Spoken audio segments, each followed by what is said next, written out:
श्रुतिस्मृतिपुराणानाम् आलयं करुणालयं नमामि भगवत्पादं शङ्करं लोकशङ्करं शङ्कराचार्यं केशवं बादरायणं सूत्रभाष्यकृतौ वन्दे भगवन्तौ पुनः पुनः ईश्वरो गुरुरात्मेति मूर्तिभेदविभागिने व्योमवद्व्याप्तदेहाय दक्षिणामूर्तये नमः। सहनावतु सहनौ भुनक्तु सह वीर्यं करवावहै तेजस्विनाधीतमस्तु मा विद्विषावहैः। ॐ शान्ति शान्ति शान्तिः।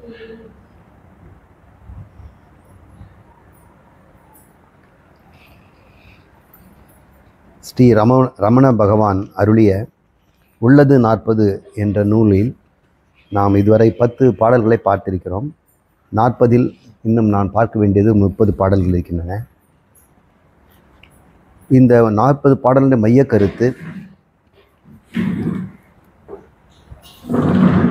ஆத்மாவை பற்றியது. ஆத்மாவை நாம் எவ்வாறு தவறாக புரிந்திருக்கிறோம். தவறாக புரிந்து கொண்ட ஆத்மாவுக்கு பெயர் அகங்காரம். சரியாக புரிந்து கொண்ட ஆத்மாவுக்கு பெயர் கடவுள் பிரம்மம். கடவுள் பிரம்மம் என்று சொல்லக்கூடிய ஆத்மாவை நாம் தனி உடம்பில் தனிமனாக வாழ்கின்ற அகங்காரமாக நாம் தவறாக அறிந்திருக்கிறோம். அந்த தவறை சுட்டி காட்டுவது தான் இந்த உள்ளது 40 மைய கருத்து. இதுதான் மைய கருத்துன்னு நீங்கள் எப்படி சொல்கிறீங்க? 40ஐயும் படித்தோம், திரும்ப திரும்ப இதை தான் சொல்கிறாரு. இது பேர் அபியாசம். ஆரம்பத்திலேருந்து கடைசி வரைக்கும் இதை தான் சொல்கிறாரு. உபக்கிரம உபசம்ஹாரம் திரும்ப திரும்ப சொல்கிறார். அபியாசம் பலன் சொல்கிறாரு. நீ பிரம்மம் ஆயிடுவ. அதை தான் எல்லாத்துலேயும் பலன் சொல்கிறார். எல்லா பாடலையும் பலன் சொல்கிறார். அது எப்படி நியாயம்? அகங்காரம் எப்படி ஆத்மாவாக இருக்கும்? ஏன் ஆத்மாவாக அறியப்படாமல் இருக்குது? அதுக்கு வேண்டிய உபபத்தியும் சொல்கிறார். தர்க்க ரீதியாக விளக்குறார். இன்றைக்கி நாம் ஒரு தர்க்கத்தை பார்க்க போகிறோம். இந்த ஆத்மாவை அறிவதனால் என்ன பயன்? அதனுடைய பெருமையை சொல்கிறார். அர்த்தவாதம். இப்படி ஒரு 6 அடையாளங்களை அவர் காட்டியிருக்கிறார்.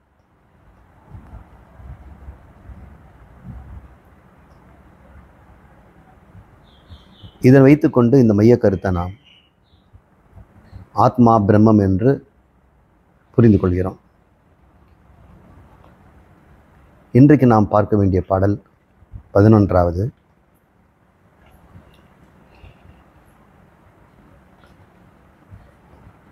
அறிவுறும் தன்னை அறியாது அயலை அறிவது அறியாமையன்றி அறிவோ. அறிவு அயற்கு ஆதாரம் தன்னை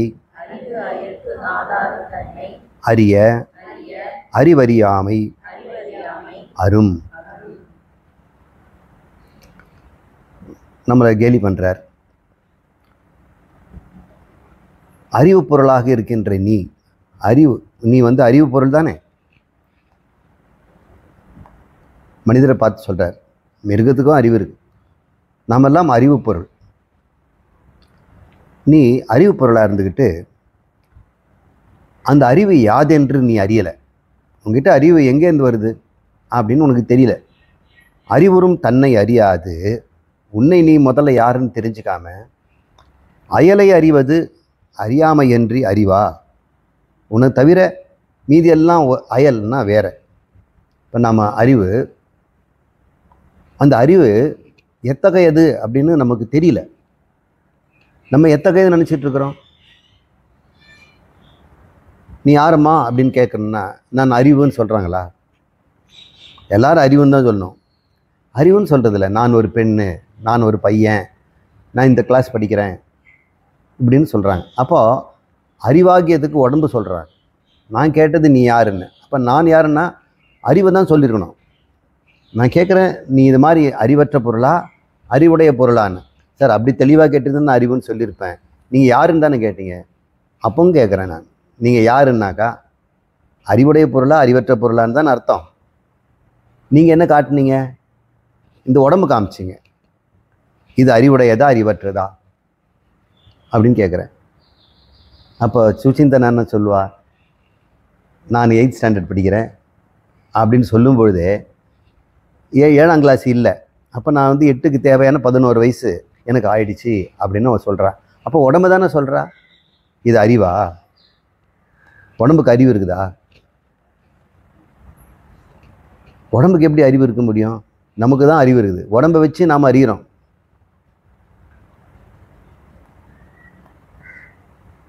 இப்போ அறிவற்றதை நம்ம அறிவுன்னு தானே சொல்லிட்டு இருக்கிறோம். எல்லாரும் இந்த உடம்பை காமிச்சு நான் தான் அப்படின்னு சொன்னோம்னா அறிவற்றதை நானுன்னு சொல்கிற மாதிரி இல்லை ஆயிருக்குது. இப்போ எல்லாருமே அறிவை தான் நானுன்னு சொல்லணும். அதை சொல்கிறாரு. இன்றைக்கி நமக்கு தெரியல, அதனால் எல்லாரும் இந்த தான் பதில் சொல்கிறாங்க. சுச்சிந்தனாவை தான் சொல்லுவோம். நானும் கேட்டாலும் அதுதான் சொல்லுவேன். ஆத்ம வித்யாலயத்தில் நான் ஆச்சாரியாருன்னு சொல்லுவேன், அறிவுன்னு சொல்ல மாட்டேன். கேட்குறவங்களுக்கு புரியணும் இல்லை. எல்லாரும் உடம்பை தான் அறிவு, உடம்புக்கு அறிவு இருக்குதுன்னு நினச்சிட்டு இருக்கிறாங்க. உடம்புக்கு அறிவு கிடையாது. உடம்பு தான் அறிவுன்னா செத்த உடம்புக்கு அறிவு இருக்கணும் இல்லை? அது உடம்பு இருக்குதே, உடம்பு இருக்குது, அறிவு எங்கேயோ போயிடுச்சே. சரி, உடம்பு தான் அறிவுன்னா தூக்கத்தில் அறியணுமே. தூக்கத்தில் எதையும் அறியறதே இல்லையே. இப்போ உடம்பு இருக்கும்போது உடம்பு தான் அறிவுன்னா, உடம்பு முழுக்க அறிவு இருக்குதுன்னா தூக்கத்தில் இந்த உடம்பு இருக்கும்பொழுது எங்கே அறிவு இருக்குது?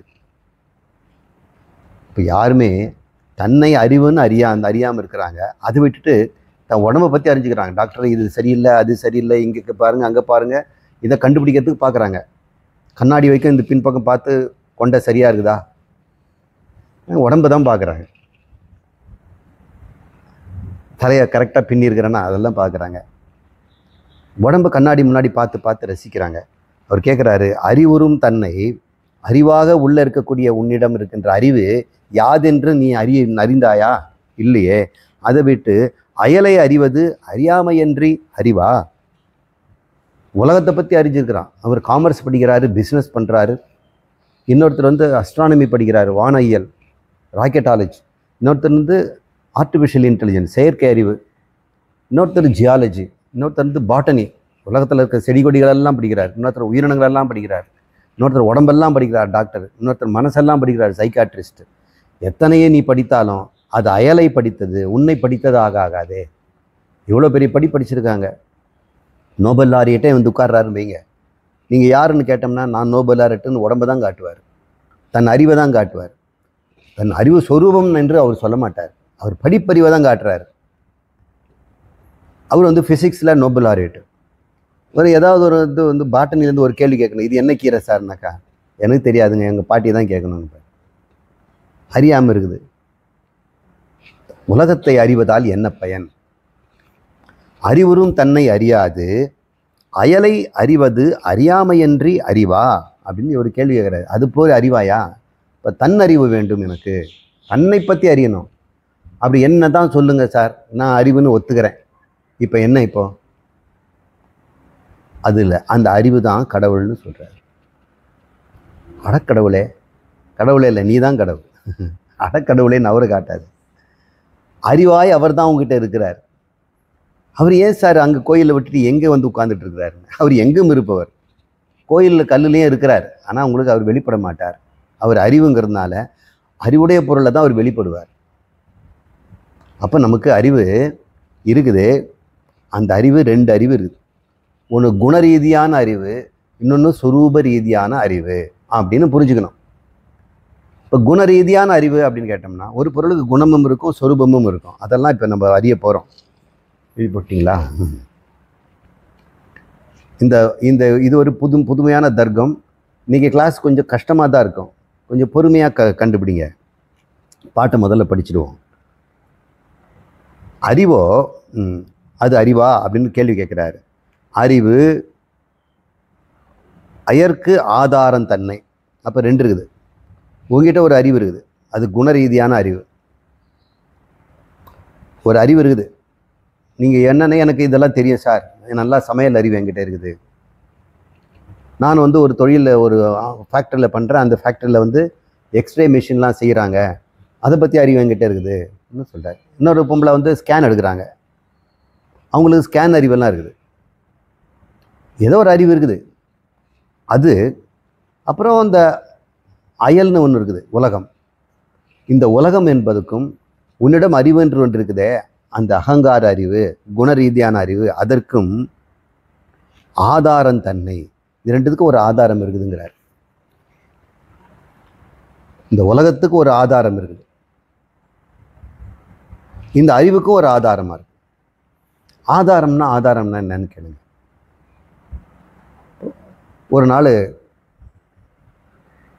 இந்த ப்ரௌன் கலரில் ஸ்வீட்டாக இருக்குமே, பழத்தெல்லாம் போட்டு மாவில் பிசைவாங்களே, பிசைஞ்சு பணியாரத்தில் சுடுவாங்களே, அது பேர் என்ன? ஏதோ பழ போண்டா அப்படின்னு கேட்குறேன். ஏதோ சாப்பிட்டு பார்க்குறேன், அது எனக்கு எதனால் செய்யப்பட்டதுன்னு தெரியல.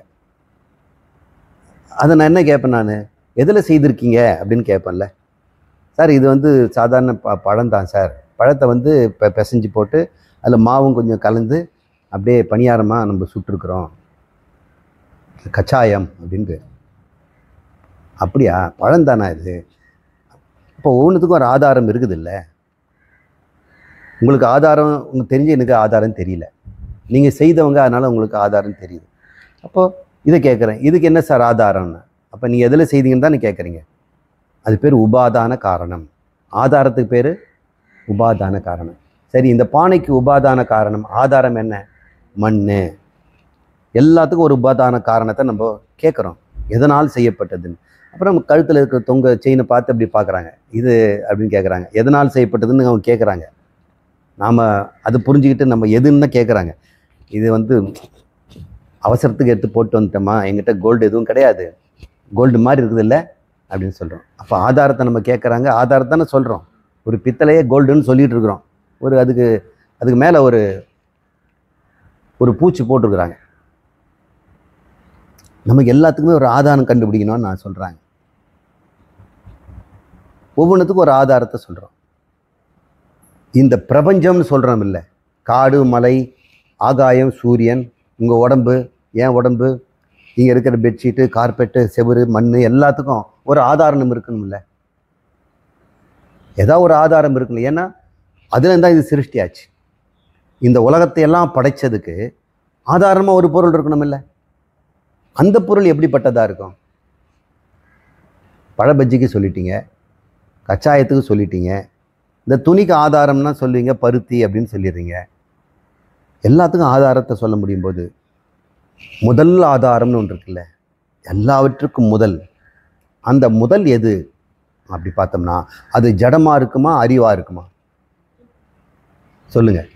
முதல்மை எல்லாத்துக்கும் ஆதாரமாக இருக்கிற பொருள் ஜடமாக இருக்குமா, ஆதாரமாக அறிவாக இருக்க முடியுமா? சரி, இந்த பிரபஞ்சம் ஜடமாக இருக்கிறதுனால அது ஜடமாக தான் இருக்கணும், லாஜிக்கலி பேசணும்னா. சரி, அது ஜடமாக இருந்தது எப்படி இந்த மாதிரியெல்லாம் மாறிச்சுன்னா அதுக்கு அப்போ அறிவு இருக்குதான்னு கேட்டேன். ஜடத்துக்கு எங்கே சார் அறிவு இருக்குது? சொல்லு. நீ எல்லாத்துக்கும் ஆதாரம் ஜடம்னு சொன்னேன். அப்படி ஒரு ஜடமான ஒரு பொருள் எப்படி இந்த விதமான பலவிதமான பொருட்களாக அது மாறும்? இப்போ அது ஜடத்துக்கு அறிவு இருக்குமா? இப்போ அந்த ஆதி முதல் பொருளுக்கு அறிவும் இருந்திருக்கணும், ஜடமும் இருந்திருக்கும். சித்தும் ஜடமும் சேர்ந்த ஒரு பொருளாக இருக்க முடியுமா அப்படின்னா அது எப்படி ஒரு பொருள் சித்துமாக இருக்கும், ஜடமாக இருக்க முடியும்? ஜடத்துக்கு வந்து அச்சித்துன்னு பேர் வைப்போம். சித்தும் அச்சித்துமாக இருக்குமா ஒரு பொருள்? இது எப்படி இருக்குன்னா இருட்டும் வெளிச்சம் ஒரே இடத்துல இருக்குமா அப்படின்னு கேட்குறோம். இருட்டு இருந்தால் அங்கே வெளிச்சம் இருக்காது, வெளிச்சம் போட்டோம்னா அங்கே இருட்டு துளியும் இருக்காது. இப்போ சொல்லுங்கள், ஒரு பொருள் ஒரே சமயத்தில் சித்து அச்சித்தாக இருக்க முடியுமா? இருக்க முடியாது. அப்போ இதெல்லாம் படைச்ச ஆதார பொருள் ஒன்று இருந்ததுன்னு சொல்கிறீங்களே, அந்த ஆதார பொருள் அது சித்தா இருக்குமா, அச்சித்தா இருக்குமா, அச்சித்தா இருக்குமா அப்படின்னு கேட்டோம்னா நம்மளால் பதில் சொல்ல முடியல. அதுக்கு தான் சொல்கிறாரு, நீ யார்? உங்ககிட்ட அறிவு இருக்குதே, அது சித்தா அச்சித்தா கேட்குறாரு. சார் அச்சித்தா இருக்க முடியாது, சித்து தான் சொல்கிறேன். ஆனால் செய்கைகள்லாம் பார்த்தா அச்சித்து மாதிரி இருக்கே அப்படின்னு கேட்குறாரு. இதெல்லாம் இப்போ குழப்பத்தை உண்டாக்குறேன், தெளிவு கொடுக்க போகிறேன் இப்போ கொஞ்ச நேரத்தில். இந்த கேள்வி என்னன்னா, தன்னுடைய உண்மையான தன்மையை ஒருவன் அறிந்து கொள்ளாமல் உலகத்தில் இருக்கிற அத்தனை ஆராய்ச்சி செய்து என்ன பயன்? இதுலேருந்து சார் பிழைக்க முடியும். என்னை அறிவதனால என்ன பிழைப்பு? நீங்கள் என்ன சொல்கிறீங்க வேதாந்தத்தை படிச்சோம்னா தன்னை அறியலான்னு. வேதாந்தம் படித்தா யார் சோறு போடுவாங்க? வேலைக்கு போக வேண்டாமா? 4 பேருக்கு சாப்பிட்றதுக்கு உழைக்கணும் இல்லை? நீங்கள் வேதாந்தம் படித்து நீங்கள் வீட்டில் உட்காந்துருக்கீங்க காவி போட்டுக்கிட்டு, உங்களுக்கு சோறு கொடுக்கறது யார்? படுக்கிறதுக்கெல்லாம் கொடுக்குறது அதெல்லாம் உழைப்பாளிகள்லாம் பண்ணுறாங்கல்ல. அதனால் எங்களுக்கு இந்த தன்னறிவு எங்களுக்கு முக்கியம் இல்லை, உலக அறிவு தான் முக்கியம்.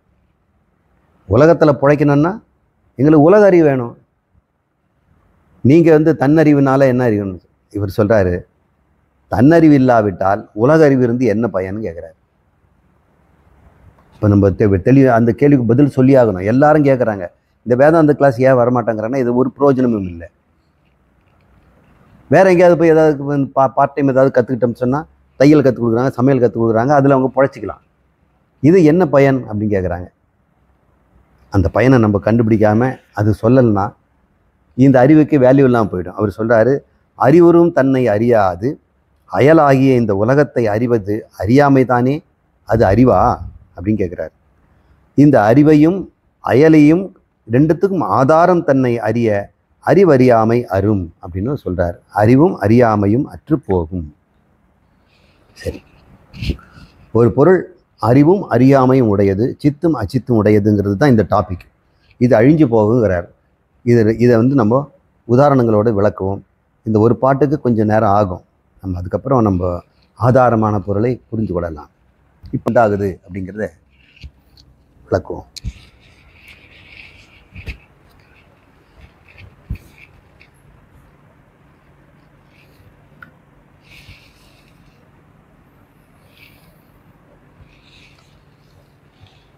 இந்த பிரபஞ்சம் முழுக்க, இந்த சரீரமும் சேர்த்து, என்னுடைய உடை, என் உடம்பு, நான் இருக்கின்ற தரை, நீங்கள், ஆகாயம் அனைத்துமே பஞ்சபூதங்கள்னு நம்ம ஸ்கூலில் படிக்கலை. ஆனால் சாஸ்திரம் அப்படி சொல்லுது. ஸ்கூலில் அப்படி அவங்க வேறு மாதிரி சொல்லி தருவாங்க. இந்த அத்தனையும் சாலிடு, லிக்விட், கேஸ், ஸ்பேஸ் அப்படின்னு அவங்க 4ஆக சொல்லுவாங்க. அக்னியும் சேர்த்து சொன்னோம்னா 5ன்னு சொல்கிறாங்க. அதைத்தான் நம்ம பஞ்சபூதங்கள்னு சொல்கிறோம். பூதங்கள்னா தோன்றியதுன்னு அர்த்தம். இதான் முதல்ல தோன்றியது.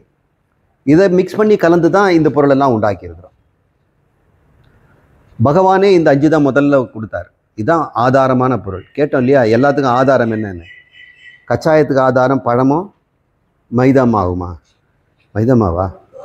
கோதுமை மாவு அப்படின்னு நம்ம கண்டுபிடிச்சிட்டோம். இப்போ இந்த பிரபஞ்சத்துக்கு ஆதாரம் என்ன வச்சு இதெல்லாம் பண்ணியிருக்கிறாரு, என்ன சமையல் பண்ணார் அப்படின்னு கேட்டோம்னா, அவர் 5 ஐட்டம் வச்சு பண்ணியிருக்கார் சார்.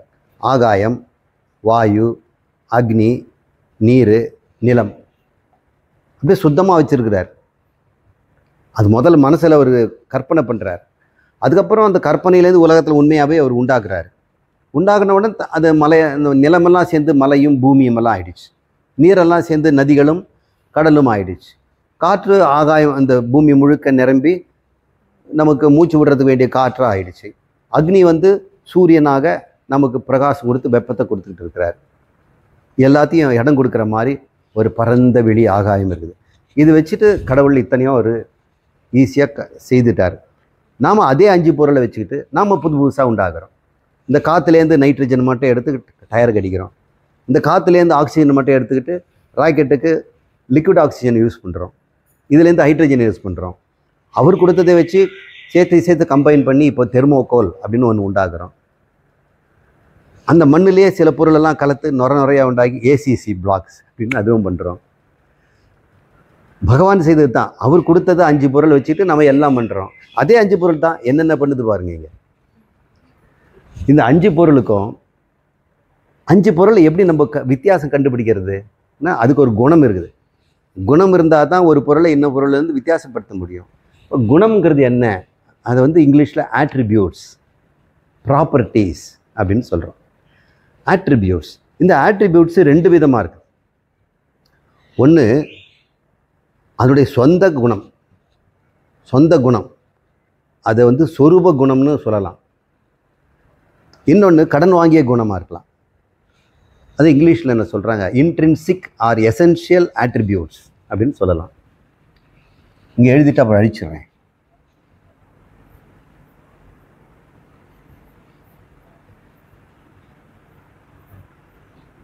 ஸ்பெல்லிங் கரெக்ட் தானுங்களா? இன்ட்ரின்சிக், உள்ளார்ந்த, அதனுடைய சொந்த குணம், இல்லைன்னா எசென்ஷியல்.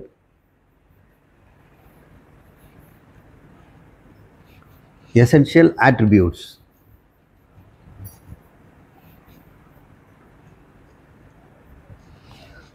இது உள்ளார்ந்த ஒரு குணம். சில குணம் அது எங்கேயாவது கடன் வாங்கியிருக்கோம், அது பேர்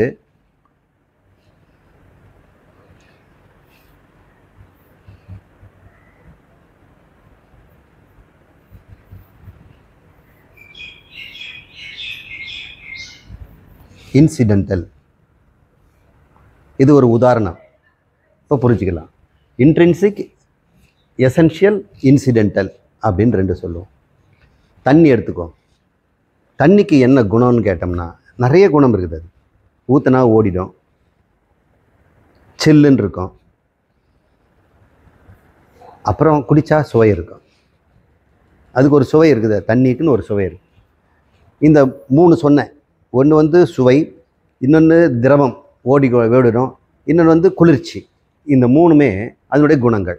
இதில் நான் கேட்குறேன், அது உள்ளார்ந்த குணம் எசென்ஷியல் ஆட்ரிபியூட் எது, இன்சிடென்டல் ஆட்ரிபியூட் எது அப்படின்னு நீங்கள் சொல்லுங்கள் பார்க்கலாம். இப்போ தண்ணி குளிர்ச்சியாக இருக்குது, அதனுடைய உள்ளார்ந்த குணம்னு சொல்ல முடியுமா? ஏன்னா அது சூடாக கூட இருக்கும் இல்லையா குளிக்கும்போது. அப்போ உள்ளார்ந்த குணம் எப்போவுமே அது மாறக்கூடாது.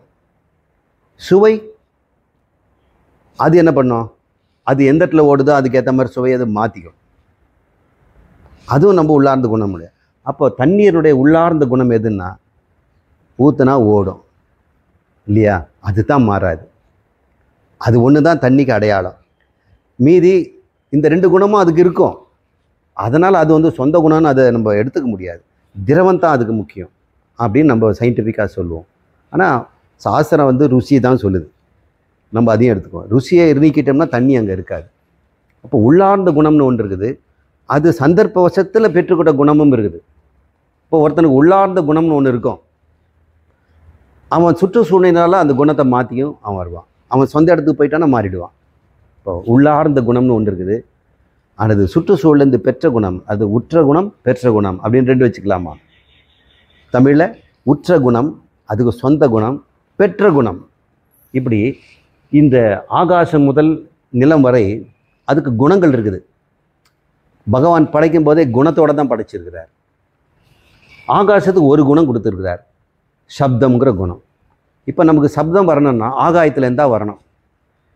பகவானே பேசுகிறாருன்னு வைங்க, அந்த பேச்சு எல்லா இடமும் போகணும்னா முதல்ல இடம் வேணும் இல்லை?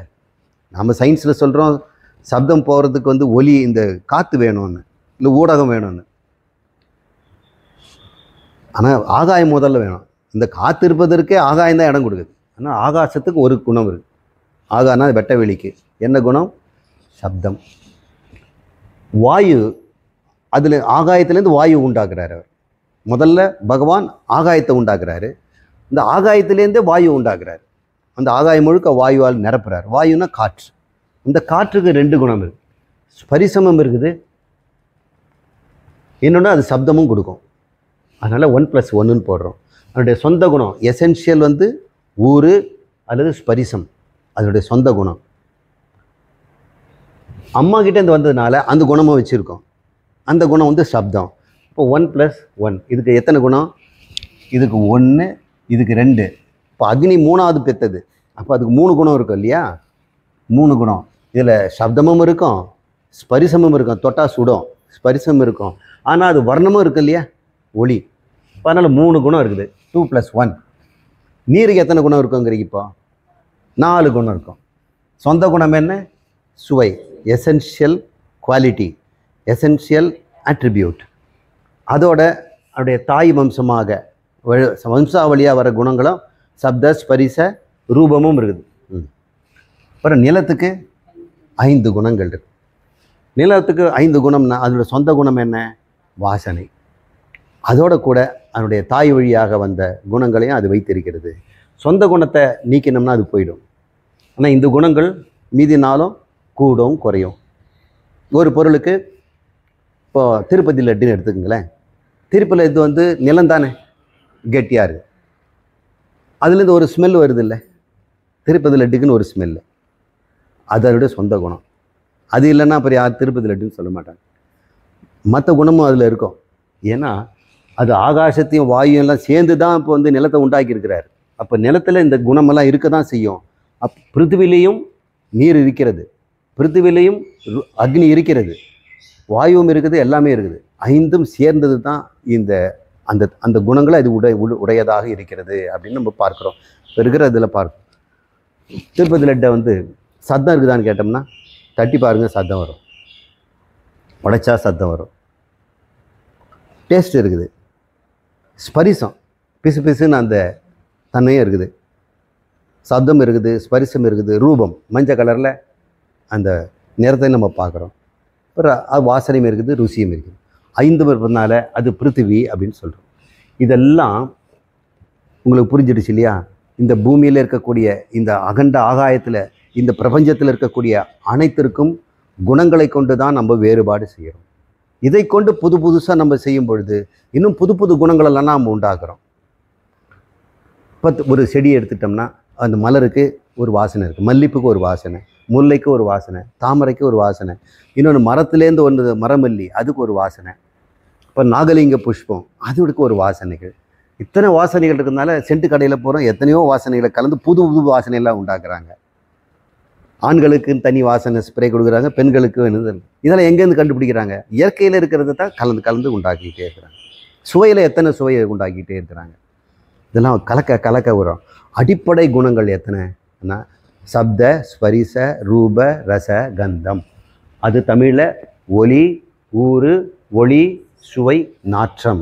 இந்த 5 குணங்கள் தான். இந்த 5 குணங்களும் 5 விஷயங்கள் அப்படின்னு சொல்கிறோம். இதுக்கு பேர் விஷயங்கள். இந்த விஷயங்களை நாம் அறியணும்ல. லட்டு தன்னுடைய ருசி அறியுமா? அறியாது. அதனுடைய நிலம் அது பக்கத்தில் இருக்கக்கூடிய ஒரு பொருளையாவது அறியுமா? அப்போது இந்த விஷயங்களுக்கெல்லாம் தன்னையும் அறியாது, பிரிதையும் அறியாது. பாவமாக இருக்கு. அப்போ அறிவற்ற ஜடம் தானே அது. அது அச்சித் அப்படின்னு பேர். இதுக்கெல்லாம் பேர் அச்சித். சித்துன்னு அஜித்துன்னு போட்டுறாதீங்க, அவருக்கு கோச்சிக்குவார். அச்சித், அச்சித்து, ஜடம் ரெண்டும் ஒன்று தான். தன்னையும் அறிவதில்லை, பிரிதும் அறியதில்லை. பாவம். ஆனால் நாம் என்ன பண்ணுறோம்? தன்னையும் அறிகிறோம், இந்த 5ஐயும் அறிகிறோம். அப்போ நாம் யார்? ஜித்து. சித்து. நாம் யார்? சித்து. மீதியெல்லாம் அச்சித்து. இப்போது நான் என் கையை தொட்டு அறிகிறேன். அப்போ அறிபவனாகவும் இருக்கிறேன், அறியப்படும் பொருளாகவும் இருக்கிறேனே. இப்போ என் கையை தொட்டேன், இந்த விரல் என் கையை உணருது, இந்த கை இந்த விரலை உணருது. என்ன விஷயம் பாருங்களேன். நான் என்னையே தொடும் பொழுது நான் உணர்பவனாகவும் உணர்ப்படும் பொருளாகவும் இருக்கிறோம். இந்த உணர்வாக இருந்து இது உணரப்படும் பொருள் ஆயிடுச்சு. இது விஷயம், இது விஷயி. இது விஷயம், இது உணர்கின்ற அறிவு. இது சித்து, அச்சித்து. கொஞ்ச நேரம் கழிச்சு என்ன பண்ணுறேன்? இந்த கையால் இந்த விரல் என்ன சொரசொரப்பாக இருக்குதுன்னு இதை வச்சு உணர்றேன். அப்போது இவர் விஷயி, உணர்வு ஆயிடுச்சு, இது அச்சித்தாயிடுச்சு. இது அச்சித்தாயிடுச்சு, இது சித்தாகுது. சில சமயம் இது சித்தாகுது, இது அச்சித்தாகுது. என்னையா இது? நான் யார் உண்மையில்? இந்த பொருள் என்ன? சித்துமா அச்சித்துமா? அறிவும் அறியாமையும் உடையதாக இருக்கிறதே. உண்மையில் அறிவு தூய முதல் எது? அறிவும் அறியாமையும் இல்லாமல் ஒரு தூய முதல் ஒன்று இருக்கணும் இல்லையா? அதை ஆராய்ச்சி பண்ணுறது தான் இந்த பெரிய லெக்சரு. நான் முதல்ல சொல்லிட்டேன், இது கொஞ்சம் ஒரு டிஃபிகல்ட்டான ஒரு ஏரியா. இப்போ குணங்களை புரிஞ்சுக்கிட்டோம். குணங்கள் 5 குணங்கள். இந்த 5 குணங்களும் ஒன்றை ஒன்றை அறியுமா அப்படின்னு பார்ப்போம். இதுக்காக இதை கொஞ்சம் அழிச்சிட்டு இடத்த காலி பண்ணுவோம்.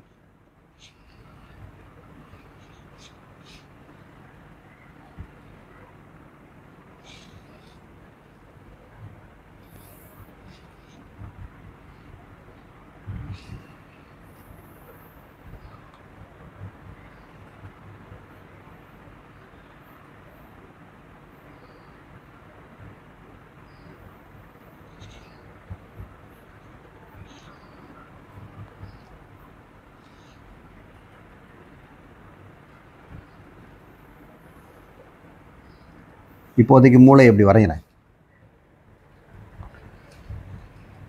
இவங்க 5 பேரையும் உணர்வதற்குன்னு உள்ள ஒரு ஆள் இருக்கிறான். உணர்ச்சிகள் நமக்கு உண்டாகுது. அதை எங்கெங்கன்னு பிரெயினில் மேப் பண்ணியிருக்கிறாங்க. கொரோனா சமயத்தில் சில பேருக்கெல்லாம் ஸ்மெல்லு தெரியாமல் போயிடுச்சுன்னு சொல்கிறாங்க. அதுக்கெல்லாம் அந்த இடத்த வந்து வைரஸ் அட்டாக் பண்ணிடுச்சு. சில பேருக்கு அது தப்பிச்சிடுச்சு. கண் என்பதற்கு இந்த பகுதி இங்கே தான் கண்ணுக்கு இடம். இதுதான் உண்மையிலேயே கண். இங்கே ஒரு கண் இருக்குது, அது கண் இல்லை, அது வெறும் மாமிச கண். ஆனால் உணருது பாருங்க ஒளியை. அந்த ஒளியை உணரும் இடம் இங்கே. இந்த இடத்துல அடிபட்டு புண்ணு ஆகி போயிடுச்சுன்னா மூளையில் நமக்கு கண் தெரியாது. கண் அழகாக இருக்கும். என்ன அழகான கண்ணுங்க அப்படின்னு. ஆனால் பார்வை இல்லை. இங்கே வந்து காது.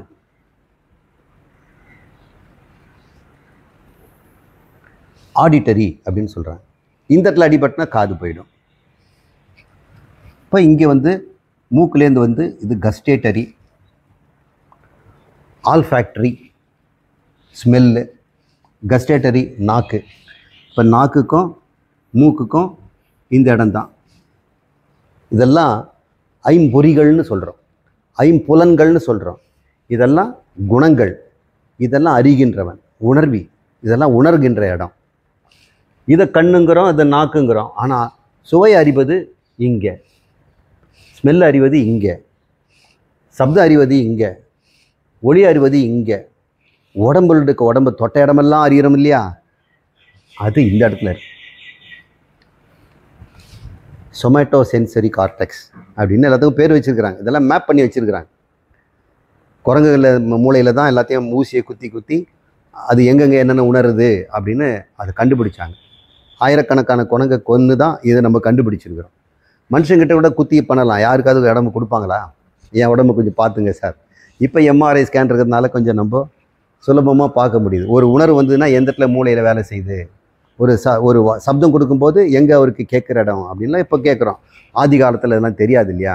இப்போ பிரெயின் மேப்பிங் பண்ணும் பொழுது பல உயிர்களை கொல்ல வேண்டி இருந்தது நமக்கு தான். சரி, இப்போ நான் கேட்குறேன் கேள்வி. இந்த பார்வை இருக்கின்ற இடம் இதை அறியுமா? காது இதை அறியுமா? மூக்கு இதை அறியுமா? அது தன்னை அறியுமா? அதுவும் அறியாது.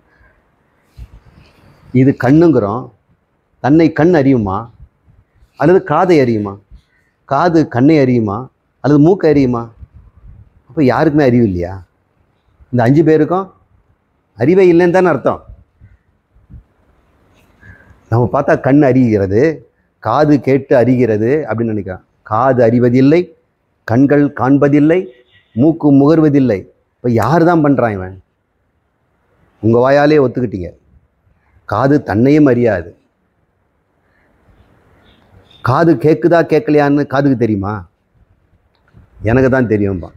சார், என் காது நல்லா தான் இருக்குதுன்னு சொல்கிறீங்க, ஆனால் அது கேட்காதுன்னு எனக்கு தெரியும். அப்போ காதுனுடைய பழுது எனக்கு தெரிகிறது, அதனுடைய நன்மையும் எனக்கு தெரியுது. காதுக்கு தெரியுமா? தெரியாது. ஒரு கண்ணு நல்லா தெரியுதா அப்படின்னு கண்ணை கேட்டோம்னா சொல்லுமா? டாக்டர் யாரை கேட்குறாரு? கண்ணியாக கேட்குறாரு? உங்களை தான் கேட்குறாரு. சார், உங்களுக்கு தான் கண்ணை பற்றி நல்லா தெரியுமே, கண்ணெல்லாம் திறந்து பார்த்தீங்களே, எனக்கு தெரியுமா தெரியாதா? நீங்களே சொல்லுங்கண்ணா.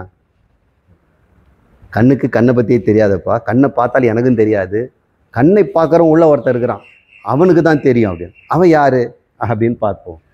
அவன் இந்த 5 பேர்களும் தன்னையும் அறிவதில்லை, பிரிதும் அறிவதில்லை. இது ரெண்டும் புரிஞ்சுக்கிட்டீங்களா? அப்படின்னா என்ன அர்த்தம்? அறிவு இல்லைன்னு அர்த்தம். ஐம்பொறிகளுக்கும் அறிவில்லை. முதல்ல நமக்கு அது சித்துன்னு சொன்னோம். அறிவுடையது, அறிகிறது, அறிகிறது, கண்ணு நல்லா தெரியுது, காது நல்லா கேட்குது, கிடையாது. சித்துன்னு சொன்னோம், கடைசியில் அச்சித்துன்னு சொல்கிறோம். அது சித் அச்சித்தாக இருக்கிறது. சரி, எனக்கு தூய்மையான சித்து யார்? அப்போ நான் யாருன்னு கேட்டோம்னா அறிவுன்னு சொன்னோம். அச்சித்தையும் சேர்த்து சொல்ல முடியாது இல்லையா? சித்தம் அச்சித்தம் ஒரே இடத்துல இருக்குமா? வெளிச்சமும் இருட்டும் ஒரே இடத்துல இருக்குமா? எங்கேயாவது பார்க்க முடியுமா? அப்போ சித்த அறிவு, அச்சித்த அறிவற்றது, ரெண்டும் ஒரே இடத்துல இருக்க முடியாதுங்கனால அது சித்தா இருக்க முடியாது, அச்சித்தா தான் இருக்க முடியும் அப்படின்னு நம்ம முடிவு பண்ணிட்டோம். இப்போ 5 பேரும் இப்போ அச்சித்து. இன்னொருத்தன் அதை அறியறான், 5 பேரையும் அறியறான். அவன் பேரு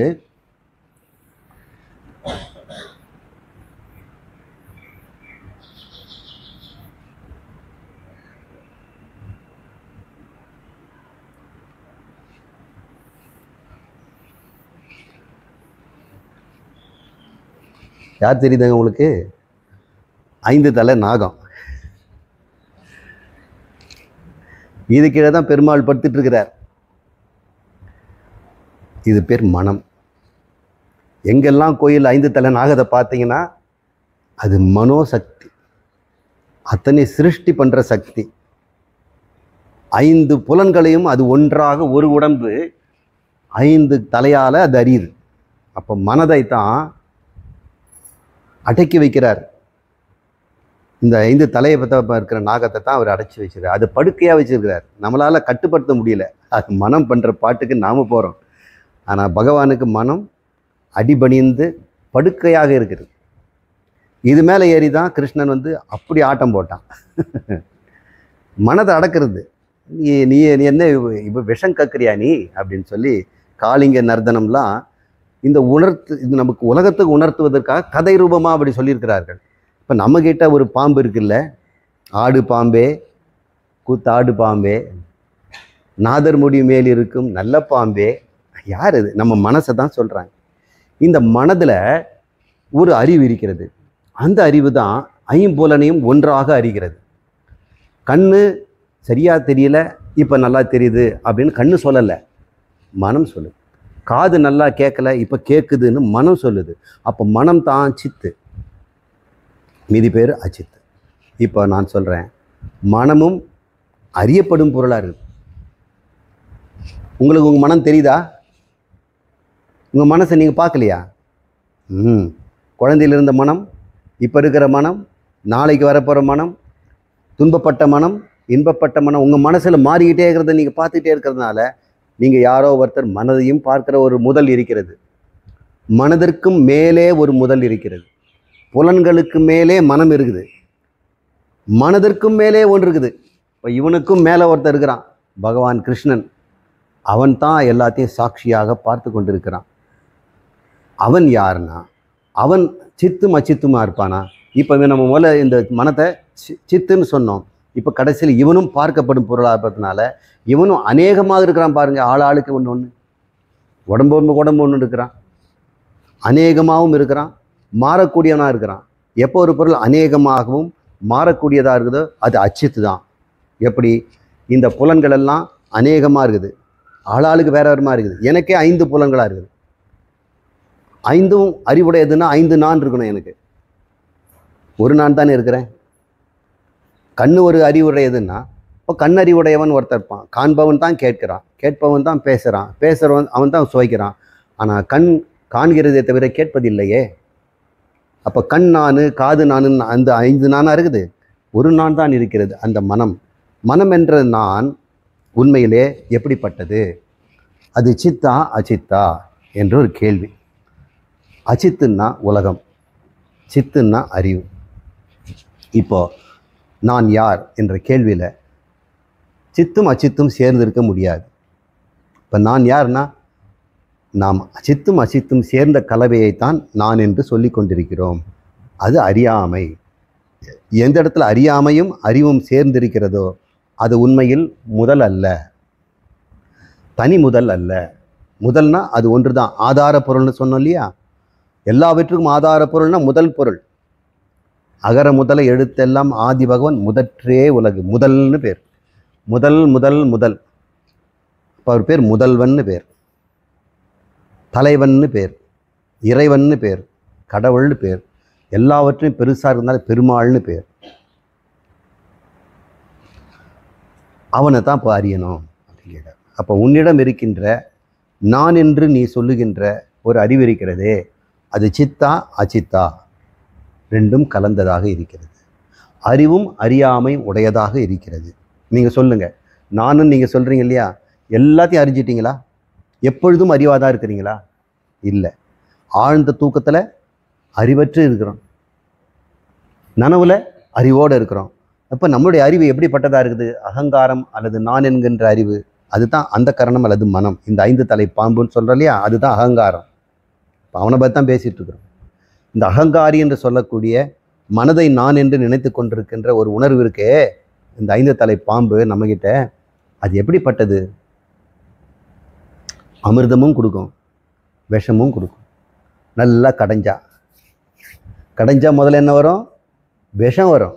அதை சிவன் குடிச்சிடுவார். அந்த ஞானம் அது பருகிடும், நீலகண்டன் ஆயிடுவார். அதுக்கப்புறம் அமிர்தம் வரும். அவன் ஆத்மாவை அறிந்து கொண்டு பிரம்மமாக மாறுவான். ரெண்டுத்துக்குமே இந்த வாசுகின்ற பாம்பு தான் தேவை. இதுதான் புராண கதையினுடைய உள் அர்த்தங்கள். நம்ம கதையை சொல்லிட்டோம்னா எல்லாம் புரிச்சுக்குவாங்க. அப்புறம் அந்த கதையை வச்சு உங்களுக்கு அறிவு கொடுக்கலாம் பாருங்க. கதை இல்லைன்னா நான் எப்படி அறிவு கொடுக்கறது? இந்த படத்தை எப்படி வரைகிறது?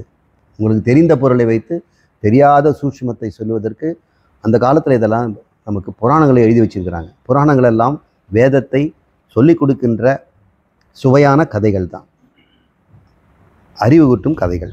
இப்போ கேட்குறாரு, எப்பொழுது நீ நான் என்பது எத்தகையது என்று நீ அறிய ஆரம்பித்தாயோ, இப்போ குருநாதர் உனக்கு காட்டி கொடுப்பார்.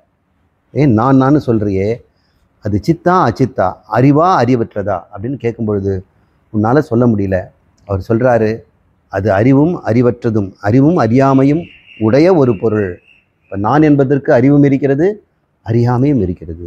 உங்களுக்கு சொல்லுங்கள், எல்லாம் அறிஞ்சிட்டிங்களா? அறியாமை இல்லாமல் இருக்குதா உங்களுக்கு? அறியாமை இருக்குது இல்லை, அறிவும் இருக்குது இல்லை. யாரை கேட்டாலும் எனக்கு இதை பற்றி அறிவு இருக்குது சார், இதை பற்றி எனக்கு தெரியாது சார், எனக்கு இது தெரியும் சார், இது தெரியாது. அப்போ தெரியாதுன்னா அறியாமை, தெரியுதுன்னா அறிவு. அறிவும் அறியாமை ஒரு இடத்துல இருக்குதே. யாரோ ஒருத்தன் அறியாமையை அறிகிறான். என்னிடம் எது அறியாமை இருக்கு, எனக்கு எது தெரியாதுங்கிறது எனக்கு தெரியுது, எனக்கு எதுக்கு தெரியுங்கிறது தெரியுது. அப்போ அவன் யாரு? அவன் அறிவுக்கும் அறியாமைக்கும் வேறானவனாக தான் இருப்பான். அவனால தானே இது ரெண்டையும் பார்க்க முடியும். அவன் தானே முதல், அவன் தானே இதுக்கு மேலே இருக்கிறவன். கீழே இருக்கிற 5க்கும் மேலே ஒன்று இருந்தது, அதுக்கு 2 இருக்குது, அறிவு அறிவாமை. அதுக்கு மேலே ஒன்று இருக்கும் இல்லை, அது தூய அறிவாக தானே இருக்க முடியும். அறியாமையும் அறிகிறது, அறிவும் அறிகிறது. அப்போ அது அறிவாகத்தான் இருக்கும். அந்த அறிவு, அந்த குணம், அதைத்தான் நம்ம இன்ட்ரின்சிக் உள்ளார்ந்த அறிவுன்னு சொல்கிறோம். மீதி மனதினுடைய அறிவு அறியாமை இரண்டுமே சந்தர்ப்பத்தினால் உண்டாச்சு. மனம் சந்தர்ப்பத்தினால சிலதெல்லாம் அறிஞ்சிக்கிச்சு, சந்தர்ப்பம் கிடைக்காதனால சிலதெல்லாம் அறியலை. அப்போ சந்தர்ப்பத்தினால் உண்டானதை நம்ம என்ன சொல்கிறோம்? எக்ஸ்ட்ரின்சிக்னு சொல்கிறோம், அல்லது இன்சிடென்டல் ஆட்ரிபியூட்ஸ். இப்போ இன்சிடென்டலாக தான் நம்மெல்லாம் கொஞ்சம் அறிவை உண்டாக்கிட்டோம். அவனுக்கு வாய்ப்பு கிடைச்சி சார், அதனால் ஸ்கூலுக்கு அவன் வெளிநாடு போனால், ஹார்வர்டில் படித்தான், அந்த வந்துட்டான், எனக்கும் கொடுத்துருந்தா வந்திருக்கும் சார் அப்படின்னு சொல்கிறோம். அப்போ அவர் இன்சிடென்டல். ஆனால் ஹார்வர்டில் போய் படித்தவனுக்கும் அதில் படிக்காதவனுக்கும் ஒரு ஆதாரமான ஒரு அறிவு இருக்குது இல்லை, அது இன்ட்ரின்சிக் ஆட்ரிபியூட் இருக்கும் இல்லை. அந்த அறிவு என்னன்னு கேட்குறாரு ரமணர். உங்ககிட்ட இன்ட்ரின்சிக்காக ஒரு அறிவு இருக்கிறதே, என்று உள்ளார்ந்த அறிவு ஒன்று இருக்கிறதே, அது அறிவுக்கும் அறியாமைக்கும் அறிவாக இருக்கிறதே, அதை யாதென்று கேட்டுறதை விட்டுட்டு மீதி எல்லாத்தையும் ஆராய்ச்சி பண்ணிட்டு இருக்கியா அப்படின்னு ஒரு பாட்டு சொல்கிறார். மறுபடியும் கேட்போம். அறிவுறும் தன்னை அறியாது, அறிவுக்கு அறிவாகும் அறியாமையும் அறிவும் உள்ள ஒன்றை அறியாது, அயலை அறிவது அறியாமையன்றி அறிவா? நீ வேற எல்லாம் அறிஞ்சிருக்கிற, மனதை அறிகிறாய், புத்தி அறிகிறாய், உலகை அறிகிறாய், என்னென்னவோ அறிகிறாயே, இறைவனை கூட அறிகிற நீ. உன்னை அறிஞ்சுக்கிட்டியா? முதல்ல கடவுளை பற்றி பெரிய பெரிய பாடல்லாம் எழுதுகிறாங்க, வியாக்கியானம் பண்ணுறாங்க. கடவுளை பற்றி பேசுகிறவங்கெல்லாம் நிறைய சேனல்ஸ்லாம் இருக்கிறாங்க. அவங்க தன்னை அறிந்துக்கிட்டாங்கன்னான்னு இல்லை, இறைவனை அறிந்திருக்கிறாங்க, உலகத்தை அறிந்திருக்கிறாங்க. தன்னை அறியணும். அப்போ தனி முதலாக ஓர் அறிவு இருக்கிறதே, அறிவுக்கும் அறியாமைக்கும் காரணமாக உதாரணமாக இருக்கின்ற ஆதார அறிவு ஒன்று இருக்கிறதே, அது பெயர் ஆத்மா. அது எப்படிப்பட்டது? இந்த அறிவும் அறியாமையும் தோன்றி மறையும். இன்னைக்கு அறியாமைன்னு சொல்றீங்க, சொல்லி கொடுத்த உடனே அது மறைஞ்சு போயிடுச்சு. ஆனால் அந்த அறிவு இருக்குதே ஆத்மா, அது எப்பொழுதும் அறிவே தான். அதுக்கு அறியாமையே கிடையாது, அழிவே கிடையாது. இந்த உடம்பு அழிஞ்சிடும், மனசு அழிஞ்சிடும். மனசு அழிது பாருங்க, ராத்திரி தூங்கும்போது அழிஞ்சிடுச்சு. அழுத மனசு பணம் கொடுத்தவொடனே சிரிக்குது, சிரிக்கிற மனசு ஆயிடுது. அப்புறம் சுக மனசாக இருக்குது, துக்க மனசாகிடுது. அத்தனையும் ஒன்று அறிந்து கொண்டிருக்கிறது நமக்குள்ள. அதுதான் நாம். உண்மையிலேயே நமக்கு உள்ளன்னு சொல்லக்கூடாது, அதுதான் நாம். அதுக்குள்ளே தான் இது இருக்குது, இந்த மனம் உடம்பெல்லாம். அது யார் அப்படின்னு கேட்டோம்னா, அதுதான் தனி முதல், எல்லாவற்றுக்கும் முதல். இந்த பஞ்சபூதங்கள் குணங்களெல்லாம் அறிகின்ற, புலன்களுக்கெல்லாம் அறிகின்ற, மனதிற்கெல்லாம் அறிகின்ற அறிவு. பஞ்சபூதங்களை அறிகிறதுக்கு அதுக்கு மேலே தானே இருக்கும். பஞ்சபூதங்களையும் அறிகின்ற புலன்கள் அதுக்கு மேலானது தானே. இதன்கிட்ட அது கெஞ்சுது, என்னை கொஞ்சம் அறிங்களே அப்படின்னு. லட்டு நான் மகுந்து பார்க்கலன்னா அது வாடி போயிடும். அதுக்கு சுய அறிவும் கிடையாது, தன்னை பிரகடனப்படுத்தி தன்னையும் அறியாது. நான் யாருன்னு என்னை கொஞ்சம் பார்த்து சொல்லுங்கன்னா, என் டேஸ்ட்டாக தான் இருக்கிற, பரவாயில்ல, குட் அப்படின்னு நம்ம சொல்லணும்னா நான் தான் சொல்லணும். அதுக்கு இந்த பிரபஞ்சத்துக்கு குவாலிட்டி கொடுக்கறதே நான் தான். 5 புலன்களால். அப்போ 5 புலன்கள் 5 பிரபஞ்சங்களுக்கும் பூதங்களுக்கும் மேலே இருக்கக்கூடியது. அதுக்கு மேலே இருக்கக்கூடியது மனம். அதற்கு மேலாக இருப்பது தான் ஆத்மா. இப்போ ஆத்மா தானே அனைத்தையும் அறிகிறது. அதற்கும் அறிவதற்கு ஒன்று இருக்குதா? அதற்கு மேலான ஒரு அறிவு இருக்க முடியுமா? அந்த அறிவு தான் உங்ககிட்ட இருக்குது. இப்போ பிரபஞ்சத்திற்கும் பொறிகளுக்கும் புலன்களுக்கும் மனதிற்கும் புத்திக்கும் மேலான ஒரு அறிவு நம்மிடம் இருக்கிறது. அது யாது என்று கண்டுபிடிச்சிங்களா? இந்த பிரபஞ்சத்துக்கும் மேலானது அது கடவுளாக தான் இருக்க முடியும். அப்போ சுத்தமான அறிவு ஒன்று நம்மக்கிட்ட இருந்துகிட்டு இருக்குது. அது கடவுள் தன்மையுடையது. அதுதான் உன்னுடைய உள்ளார்ந்த குணம். அது குணம் கூட சொல்ல முடியாது, அது சொரூபம்னு சொல்லணும். உள்ளார்ந்த சொரூபம். அது மீதியெல்லாம் இன்சிடென்டல். இந்த உடம்புல இருந்ததுனால இந்த குணம் வந்துடுச்சு. ஒரு இன்சிடென்ட் நடந்துருக்குது, ஒரு சம்பவம். என்ன சம்பவம்? இந்த ஆத்மா உடம்புக்குள்ளே இருந்ததுனால இந்த மனதிற்கு சில குணங்கள், புலன்களுக்கு 5 குணங்கள், இந்த உலகத்துக்கும் குணம் இதனால் தான் கொடுக்கப்படுது. இது எல்லாமே இன்சிடென்டல். இந்த சந்தர்ப்பத்தினால ஆத்மா இந்த உடம்பில் இருப்பதனால அது உண்டாயிடுச்சு. இந்த உடம்பும் மனதும் ராத்திரி தூங்கும்போது இல்லைல்ல, அப்போ ஆத்மா மட்டும் இருக்குது பாருங்க, ஆனந்தமாக இருக்குது. அதுதான் அதோடைய இன்சிடென்ட், அதனால் இன்ட்ரின்சிக். அது உள்ளார்ந்த தன்மை எப்பொழுதும் ஆனந்தமாக இருப்பது தான்.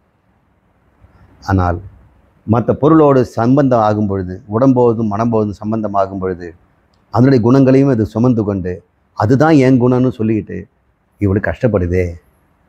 அப்போது நம்ம யார்? உண்மையிலேயே அழியாத மாறாத ஆனந்த சுரூபமான ஆத்மா, பரபிரம்மம், கடவுள். இதை சொல்லுவதுக்கு தான் இந்த பாடல். ஆனால் அவர் பகவான் அதை சொல்லலை. இதையெல்லாம் அவர் பிரசம்சா சொல்கிறார், அர்த்தவாதம் சொல்கிறார். இதெல்லாம் போய் படிச்சுட்டு இருக்கியா, இதை படி அப்படின்னு சொல்கிறார். சட்டலிங்கத்தில் இதுவும் ஒன்று, அர்த்தவாதத்தை அது காட்டுது. ஒருவேளை தன்னை அறிய, 3வது வரியில் தன்னை அறிய நீ அறிந்து கொண்டால் அறிவும் அறியாமையும் அரும். இந்த மனது தானே அறிவும் அறியாமுடையது, சித்தும் அச்சித்தும், அறியாமையும் அறிவும் சேர்ந்து இருக்கின்ற ஒரு கலவை பொருள். அது காணாமல் போய்விடும், அகங்காரம் அழியும் அப்படின்னு சொல்கிறார். இந்த மனதை தான் அகங்காரம் எடுக்கணும்.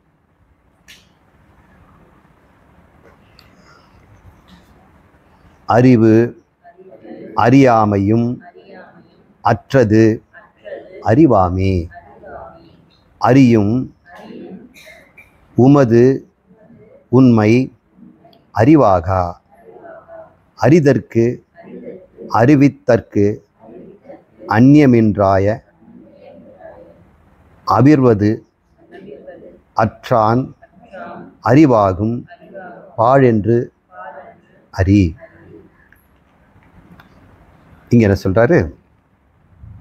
அறிவும் அறியாமையும் அற்றது அறிவாமே அப்படின்னு சொல்கிறார். அறிவுன்னு சொல்கிறோம் இல்லையா, அதே நம்ம போதம்னு சொல்லலாம். போதம், அதுக்கு சமஸ்கிருதத்தில் அது பேர் போதம்னு பேர். அறிவை கற்றுக் கொடுக்குறதால போதகர். இந்த இயேசுநாதர்லாம் சொல்லிக் கொடுக்குறாங்களே, அவங்களுக்கு போதகர்னு தானே பேர். மத போதகர், மதத்தை சொல்லிக் கொடுக்குறார். அவங்க இன்னும் அந்த வார்த்தையை அவங்க பயன்படுத்துகிறாங்க, நம்ம தமிழில் அதை விட்டுட்டோம். ஆத்மபோதம், ஆத்மாவை பற்றிய அறிவு. தத்துவ போதம், தத்துவை பற்றிய அறிவு. நான் அப்போ யார்? போதகர். நீங்கள்லாம் எனக்கு பெரியது? உங்களுக்கு போதம் உண்டாகுது. போதம்னா அறிவு அப்படின்னு அர்த்தம். இந்த அறிவு உங்ககிட்ட இருக்கக்கூடிய அந்த சைதன்யம் அல்லது போதம், அது நான் என்கிற அறிவுது இல்லையா, அது பேர் தற்போதம்னு பேர். தன்னை அறிவதால் அது பேர் தற்போதம். மீதியெல்லாம் அறிஞ்சுன்னா பெரிதின் போதம் அப்படின்னு சொல்லுவாங்க. தற்கிழமை பெரிதின் கிழமை எல்லாம் இலக்கணத்தில் சொல்லுவாங்க. நாம் அதை விட்டுடுவோம். எல்லார்கிட்டையும் தற்போதம் ஒன்று இருக்குது, அறிவு இருக்குது, தன்னை அறிகிறது. அது ஒரு எறும்பு பிடிச்சிட்டு வந்தால் கூட அது தன்னை அறியுது. கேட்டோம்னா சார் விட்டுடுங்க, நான் வேறு வேலை போடுறேன், இல்லை கிளாஸ் முடிகிற வரைக்கும் கொஞ்சம் நேரம் இருன்னு சொன்னோம்னா இருக்கிறேன் சார், நல்லா இருக்குது கிளாஸ் அப்படின்னு கேட்கும். அதுக்கு ஒரு அறிவு இருக்குது. அது உலகத்தை அறியுது. எது சர்க்கரை எது சர்க்கரை இல்லை அதுவும் அதுக்கு தெரியுது. உணவு எது உணவு இல்லைன்னா தெரியுது. இப்போ அதுக்கு அறிவு இருக்குது இல்லை, அதனுடைய குணத்தோடு சேர்ந்த அறிவுனால எறும்பு அறிவு அப்படின்னு சொல்கிறோம். யானை அறிவு, பாம்பு அறிவு. இந்த எறும்பு உடம்பு நீக்கிட்டோம்னா அறிவு அழிஞ்சிடுமா? ஏன்னா புலன்கள் போயிடும், மனம் போயிடும். ஆனால் முதலான ஒரு ஆத்மா ஒன்று இருக்குதே, அது எப்பவும் இருக்கும் இல்லை, அது அழியாது இல்லை. இப்போ அந்த 5 தலை பாம்பு இருக்கே, அந்த 5 தலை பாம்புக்கு அறிவாக இருந்து அறியுதே, அந்த அறிவு எங்கே இருக்குது? சரீரத்தில் இருக்குதா? இந்த மனதையும் அதுதான் அறியுது, அந்த மனதையும் அறியுதார். எல்லா சரீரத்துக்குள்ளும் அதுதான் இருந்து கொண்டு அறியுதுங்கிறதுனால எங்கும் இருக்கின்ற அறிவு தானே ஆகும். அந்த எங்கும் இருக்கின்ற அறிவு கடவுள், அழியாதது, மாறாதது அப்படின்னு சொல்கிறோம். இப்போ அந்த அறிவு, அறிவும் அறியாமையும் அற்றது அறிவாமே. அந்த அறிவுக்கு அறியாமையும் அறிவும் இருக்காது. ஏன்னா இது குணரீதியான இன்சிடென்டல் அறிவு. இந்த மனசுக்கு அறிவு எப்படி கிடைச்சிது? ஒரு சந்தர்ப்ப வசத்தினால, ஆத்மா கிட்ட கடன் வாங்கிக்கிட்டு அறிவாக இருக்கிறதுனால, அதனால் அறிவும் இருக்க முடியுது, அறியாமல் இருக்குது. ஏன்னா அதோட சொரூபம் என்ன? ஜடம் தானே. கொஞ்சம் அறிவு கொடுத்ததுனால அறிவுடையது மாதிரி செய்யுது. இப்போ நான் என்ன பண்ண போகிறேன்? இது மனம்னு வைங்க, இதுக்கு அறிவு இருக்குதா? இல்லை. அதனால் அச்சித்துன்னு பேர். இப்போ நான் என்ன பண்ணுறேன்? ஹூனு என்னுடைய ஆத்மாவை இது கொடுத்துட்டேன். இப்போ இதுக்கு அறிவு வந்துடுச்சு இல்லையா? இப்போ அறிவற்றது அறிவுடையதாக இருக்கிறது. ஆனால் என்ன அறிவு இருக்கும்? தன்னை முதல்ல என்ன நினைக்கும்? பானைன்னு நினைக்கும். அப்புறம் பக்கத்தில் இருக்கிறதெல்லாம் பார்க்கும், எங்கள் ஜாதி இது அப்படின்ட்டு. மண் இதுகிட்ட போச்சுன்னா இது வேற ஜாதி, ஜாதி வேற்றுமையெல்லாம் வந்துடும், குணங்களை வச்சு அறியுது. இப்போ இந்த மண்ணுக்கு அறிவு வந்த பிறகு இதுக்கு அறிவும் இருக்கிறது, அறியாமையும் இருக்குது. என்னென்ன புதுசாக அறிய போகுது? இது என்னெல்லாம் அறியும்? இதை சுற்றி இருக்கக்கூடிய பொருளை தான் இருக்குது. காது இருந்ததுன்னா சப்தம் வர தூரம் வருது, காதை தூரங்கிறோம். ரொங்கியோ இருக்கிற சத்தம்லாம் கேட்குமா? அதுக்குன்னு ஒரு 8 ஃபர்லாங்கு வரைக்கும் தான் காதை தூரம்னு பேர். காதை தூரம் போயிட்டு வந்தாங்க. கண் எவ்வளோ தூரம் போகும்? மறைப்பிற்கு தூரம் வரைக்கும் போகும். வாசனை எவ்வளோ தூரம் போகும்? வாசனை தூரம் போகும். இப்போ இதுக்கு அறியாமை இருக்க தானே செய்யுது. அறிவு ஒரு எல்லைக்குள்ளே தானே இருக்கும். இப்போ இந்த பொருளுக்கு அறிவும் இருக்கிறது, அறியாமையும் இருக்கிறது. ஆனால் ஆத்மா இதுக்குள்ளே போச்சே, அதுக்கு அறிவும் அறியாமல் இருக்குமா? அது அறிவு மாத்திரமாக இருக்கும். அப்படி புரிஞ்சுக்கங்க. அப்போ நீங்கள் யாருன்னு கேட்டால் என்ன? அறிவும் அறியாமையுடைய அந்த கரணமா, அகங்காரமா, அல்லது அறிவும் அறியாமைக்கும் முதலாக இருக்கின்ற தூய போதமா? இந்த போத சொரூபம்னு பேர். இந்த போத சொரூபம் தான் உண்மையான நான். அறிவு அறியாமையும் அற்றது அறிவாமே. இந்த அந்த கரணத்திலே அல்லது அகங்காரத்தில் இருக்கின்ற அறிவும் அறியாமைக்கும் முதலாக இருக்கின்ற தூய அறிவு, அதுதான் அறிவு அப்படின்னு சொல்றார். இங்கே அவர் அந்த வார்த்தை தான் தற்போதமும் அஞ்ஞானமும் மற்ற சொரூபமேன்னு அவர் விளக்கி இருக்கிறார். அறியும் அது உண்மை அறிவாகா அப்படின்னு அடுத்தவர் சொல்றார். உங்ககிட்ட அறிவுன்னு சொல்றியே, அது உண்மை அறிவு அல்ல. நாமெல்லாம் அறிவு அறிஞன்னு சொல்லிட்டு இருக்கிறோம் இல்லை, அது உண்மையான அறிவு அல்ல. ஏன்னா உண்மையான அறிவுனா எப்பொழுதுமே அறிஞ்சிக்கிட்டு இருக்கணும். அது தூக்கத்தில் அறிவதில்லை. கனவுல வேற எதையோ அறியுது, நனவுல வேற ஏதோ அறிகிறது. என்னத்தை அறிகிறது? 5 குணங்களை தான் அறிகிறது. குணங்களை மட்டும்தான் அறிகிறது. சொரூபத்தை அறியுமா? இந்த ஆகாயத்தினுடைய குணமாகிய சப்தத்தை தான் அறிகிறோம். ஆனால் ஆகாயத்தை யார் அறிஞ்சாங்க? தண்ணீரோட சுவையை தான் அறிகிறோம். சுவைக்கு முதலாக இருக்கக்கூடியது எதுன்னு பார்த்தோமா? இந்த ஆகாயத்துக்கு எது முதல்? காற்றுக்கு எது முதல்? நீருக்கு எது முதல்? அதுக்கு முதல் யாரும் அறியல. நம்ம குணத்தை தானே அறிகிறோம். நம்ம குணங்களெல்லாம் அறிகிறோம். ஆனால் முதல் அறிகிறோமா? இங்கே ஒரு பாப்பாவை கூப்பிட்டோன்னா என்னோட குணத்தை தான் நான் அறிகிறேன். குணம்னா என்ன? அவருடைய உயரம், அவருடைய நிறம், அவருடைய வயசு, அவருடைய அறிவு, இதைத்தான் நான் அறிகிறேன். குணங்களை அறிகிறேன். ஆனால் ஆதாரமான முதலை அறிகிறோமா? நாம் அறிவதே இல்லை. அதனால் பஞ்சபூதங்களெல்லாம் கூட குணங்கள் தான் நம்மளை கவர்கிறது. இந்த குணங்களை அறிவதற்கு தான் நமக்கு புலன் கொடுத்துருக்குறாங்க. புலன்கள் குணங்கள் மட்டும்தான் அறியும். குணக்கு ஆதாரமான பொருளை அறியுமா? கண்கள் மனதை அறியுமா? மனம் தன் முதலை அறியுமா? அறிய முடியாது. மனமும் புலன்களும் தன் முதலை அறியாது. தனக்கு கீழே இருக்கிறது தான் அறியும். பொறிகள் தனக்கு கீழே இருக்கிற பஞ்சபூதங்களை அறியும். மனம் தனக்கு கீழே இருக்கிற புலன்களை அறியும். மனம் தனக்கு முதலாகிய தலைவனை அறியாது. தலைவனை அறிந்தால் அது தலையழிந்து போகும். அந்த அகங்காரமே அழிஞ்சு போயிடும். அறிவு அறியாமையும் அற்றது அறிவாமே. அறியும் அது உண்மை அறிவாகா. உன்னிடம் அறிவுன்னு சொல்றிய நான், அது உண்மை அறிவல்லப்பா. அது அறிவும் அறியாமையும் கலந்த ஒரு பொருள். அறிதற்கு அறிவித்தற்கு அந்நியமின்றாம் அவிர்வதால் தான் அறிவாகும் பாடு என்று அறி சொல்றார்.